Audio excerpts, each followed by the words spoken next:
Kwenye ndege labda niseme hakukuwa kuna tatizo. Tatizo lilianza kwenye helikopta. Okay. Kwa sababu ndege inashalipa fedha.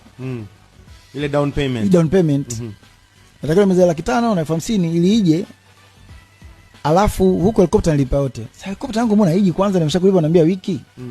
Kwa kaanza kupata mashaka. Akaniambia bibi tumalizie ndege, nikamwambia siwezi kumalizia ndege mpaka helikopta yangu kwanza ije. Sio kwa makini. Kwa tukaenda hapo, alipoona kuna mambo ya uongo, mizinguzi nini na nini na nini, yakanikera. Yaani kanikera kabiri kiukweli.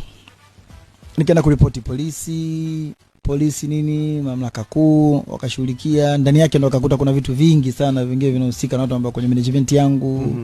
Umo ndani. Yani nilikuwa na vitu vya kimeusho sana ambavyo nikaona sasa hapa ndugu yangu nikisema nichukue maamuzi itakuwa tena sio kitu kizuri. Hawezi amini nichokifanya.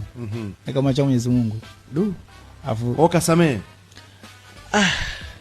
Kwanza nafikiri ile situation ndio ilinifanya mimi nikaanza kuswali.